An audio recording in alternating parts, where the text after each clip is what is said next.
محی الدین ابن العربی کا نام سنا ہے، جن کا ہم نے کہا کہ ان کی تفسیر ہے المختصر 40 جلدوں میں. ان کی کتاب ہے فتوحات مکیہ. اس فتوحات میں ہے کہ فرعون مسلمان ہو گیا تھا اور وہ شہید ہے، اور الیوم ننجی کا ببدنے کا یہ اس کی کرامت ہے.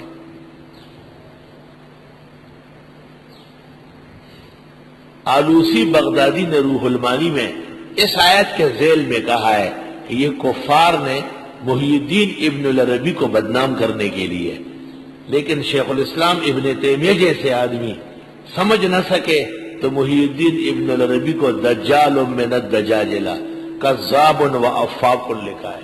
لا حول ولا قوت الا باللہ. خود ابن تیمیہ کے بارے میں کم باتیں ہیں. ابن بطوطہ رحلہ میں لکھتے ہیں کہ میں دمشق کی جامع مسجد میں جمعے کے دن موجود تھا. ابن تیمیہ ممبر پر بیٹھا تھا اور اس نے کہا ینزل اللہ تعالی الی السماء الدنیا فقال الناس کیف ینزل فنزل من درجۃ الی درجہ وقال هكذا. ابن بطوطہ رحلہ میں مشاہدہ پیش کرتے ہیں اور شان ورشا کہتے ہیں لم یثبت ولو ثبت لکان کافرا بلا رہے. اگر یہ ابن تیمیہ نے کیا ہے تو اس کے کفر میں شک ہی نہیں ہے. لیکن شاہ صاحب کہتے ہیں لم یتحقق، سب تہمت ہے.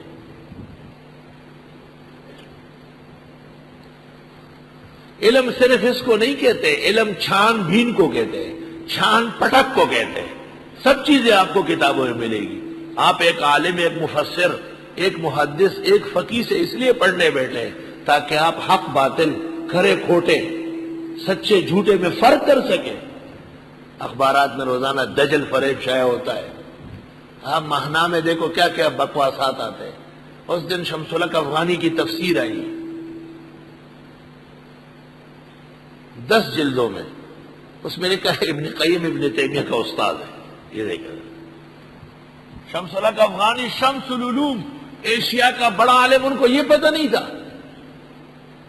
یہ جمع کرنے والے نالائق، بدنام کرنے والے. مولانا حسین علی کے بلغہ پر جتنے اعتراضات ہیں 10 ہے وہ کذابین نے ڈالا ہے. اور پیرانی پیر شیخ عبد القادر کے غنیہ میں ہے کہ 48 فرقہ جہنمیوں کا، گمراہوں کا وہ فرقہ حنفیہ نعمانیہ ہے. اس کا بڑا ابو حنیفہ نعمان ہے. اس نے کتاب و سنت سے ہٹا کر لوگوں کو اپنے خیالات کا تابع کیا. یہ کیسے پیرانی پیر ہے جو اتنا بڑا ولی بنتا ہے اور ابو حنیفہ کو نہیں جانتے؟ ایسی باتیں کوئی کرتا ہے؟ یہ 10 البغات کذابین و افاکین. اس زمانے کے بدعتیوں نے امام صاحب پر تہمت لگائی اور پیرانی پیر کے ہاتھ سے ڈالا. پیرانی پیر غریب کو کیا پتا تھا کہ میری کتاب میں کیا کیا لکھا جائے. شیخ عبد القادر ایسا نہیں کہہ سکتے. امام بخاری التاریخ الصغیر میں امام محمد کے بارے میں کہتے محمد بن الحسن الشیبانی من اصحاب ابی حنیفہ کان کذابا. یہ بخاری کی بات ہے. پھر اس کو الاصح لکھنے کی کیا توفیق ہوئی؟ جو شافعی و احمد کا استاد، جن کے بارے میں امام شافعی کہتے ہیں میں نے سارے جہان کا علم دیکھا، محمد بن الحسن جیسے نہیں دیکھا.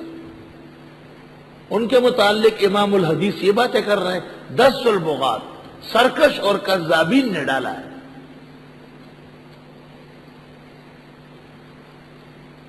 بلکہ صراط مستقیم سید احمد اور شاہ اسماعیل کی کتاب جس میں لکھا ہے کہ نماز میں پیغمبر کا تصور کرنا یہ گاؤ خر چوڑے چمار کے تصور سے بھی زیادہ خراب ہے. عبارت اس طرح تھی، آپ ذرا غور سے میری بات سن لیں. اس سے پہلے اس طرح ہے کہ اپنی منکوحہ کا تصور کرنا، اس کا تصور آنا زنا کے تصور سے بہتر ہے. تو ہونا چاہیے تھا کہ پیغمبر کا تصور آنا گاؤ خار چوڑے چمار کے تصور سے بہتر ہے. لیکن افسوس کہ بہتر وہاں پر ہو گیا بدتر. آپ بات سمجھے نہیں. پہلے کیا کہا کہ بیوی کے ساتھ، منکوحے کے ساتھ مجامعات کا خیال یہ زنا سے بہتر ہے، تو اس مناسبت سے گاؤ خر چوڑے چمار کے تصور سے پیغمبر کا تصور بہتر ہونا چاہیے نا، وہاں بہتر کی جگہ بدتر آ گیا۔ تو میں کہتا ہوں اگر پیرانی پیر جس کو بدعتی غوث اعظم و دستگیر کہتے ہیں اور ان کی کتاب میں 10 ہو چکا ہے، تو ہماری کتابوں میں بھی انہوں نے 10 کیا ہے۔ ان کو 10 آتا بھی بہت ہے کیونکہ یہ کھاتے زیادہ ہے، سمجھنا دستون وہی گیا۔ میرا آج کے اس گفتگو کا حاصل یہ کہ طلباء اور علماء دو قسم کے ہیں، ایک لکیر کے فقیر ہے، وہ کسی کام کے نہیں ہے، وہ عوام سے بدتر ہے، ایک تحقیق کا ذہن رکھتے ہیں، صداقت سمجھتے ہیں۔ آپ کو میرے متعلق 10 باتیں کہی جائے گی تو آپ تو سامنے بیٹھ کے پڑھ رہا ہے، آپ کیوں غلط باتیں مانتے ہیں؟ آپ کہیں ہمارے استاد دلیل اور برہان کا آدمی ہے، جو پہلو اہل حق کے ادلہ کی روشنی میں وہ راجح جانتے ہیں اس کی حمایت کرتے ہیں۔ ہمیں کسی سے کوئی سیاسی یا کاروباری یا علمی بغض نہیں ہے، کوئی بغض نہیں، ہم سب کے ساتھ اعتدال کا برتاؤ ہے۔ یہ کلمات و طیبات شائع ہے، مرزا مظہر جان جانان کی تصور نہیں کر سکتے، ایسی چیز ہے اس میں، توبہ توبہ۔ فوائد الفوائد جس کے میں حوالے دیتا ہوں، اس میں لکھا ہے نظام الدین اولیاء کا کہ جو آدمی قوالی نہیں کرتا تھا اس کے پیچھے نماز نہیں پڑھتے تھے کہ اس کا دل مردہ ہے، میں مرحوم کے پیچھے نماز نہیں پڑھتا۔ اور امیر خسرو کہتے ہیں کہ آخری عہد جو مجھ سے لیا انتقال سے پہلے، کہا خسرو جب تم قوالی کرنے لگتے ہو مجھے 2 دن نیند نہیں آتی۔ خسرو نے کہا حضرت توبہ کرتا ہوں۔ تو حضرت تو عہد و پیمان لے رہے ہیں شاگرد سے کہ تیری قوالی سے میرا دل دکھا ہے، اور وہاں کیسی غلط بات آئی۔ اسی طرح لکھا ہے کہ حضرت کے دربار میں جب تک کوئی سجدہ نہ کرتا اس کو اندر نہیں داخل کرتے، اور وہاں لکھا ہے کہ حضرت کے دربار میں باقاعدہ مصلی بچھا ہوا تھا کہ پہلے وضو کر کے 2 رکعت پڑھ لو پھر اندر آؤ۔ اب وہ 2 رکعت جس کو کہا ہے پڑھ لو نا، اس کو غصہ آیا ہے، اس نے لکھ دیا ہے کہ مجھے اپنے سجدے کا کہا ہے۔ جیسے آپ کسی کو کہیں نماز پڑھتے ہو، اس نے کہا تیری نہیں پڑھتا ہو، تو آپ نے اپنی نماز کا کہا تھا کیا؟ اس کا دماغ ٹیڑھا ہے۔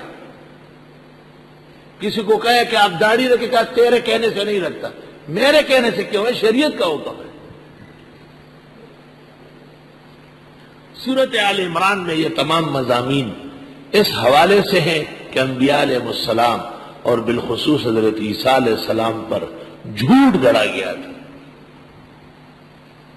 اور انہوں نے نہیں کہا تھا کہ میں خدا کا بیٹا ہوں، نہ ان کی وحی میں خدا نے کہا تھا کہ یہ میرا بیٹا ہے۔ اگر ایسے صیغے آ چکے ہیں تو اول 10 البغات ہے، تہمت التہامین ہے، کذب الکذابین ہے، یہ الزامی جواب ہے۔